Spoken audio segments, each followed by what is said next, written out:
பிறரை சந்தோஷப்படுத்த முயற்சிங்க.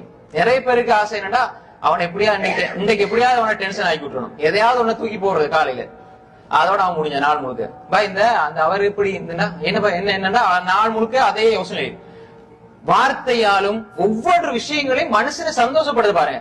யார கண்டாலும் சலாம் சொல்லுங்க, புன்னகைத்த முகத்தோட சந்திங்க, அஸ்ஸலாமு அலைக்கும் வரஹ்மத்துல்லாஹி வபரகாத்துஹு சொல்லுங்க, அவங்க சலாம் சொன்ன பதில் சொல்லுங்க. அதே மாதிரி அவங்களுக்காக துஆ செய்யுங்க.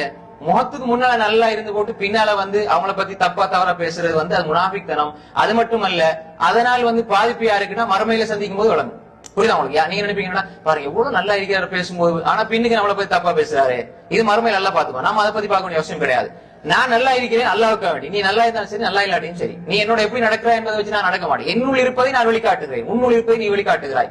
உன்னுள் இருப்பதை வைத்து நான் வெளிக்காட்ட வேண்டிய அவசியம் எனக்கு கிடைக்காது. ஏன்னா எனக்கு அல்லாஹ் ரசூல் இப்படித்தான் சொல்லி தந்தாங்கன்னு வாழ்ந்துட்டு பாருங்க, எந்த கவலையுமே வராது. எனவே மனிதர்களை மகிழ்ச்சி படுத்துறது அல்லாஹ்வுக்கு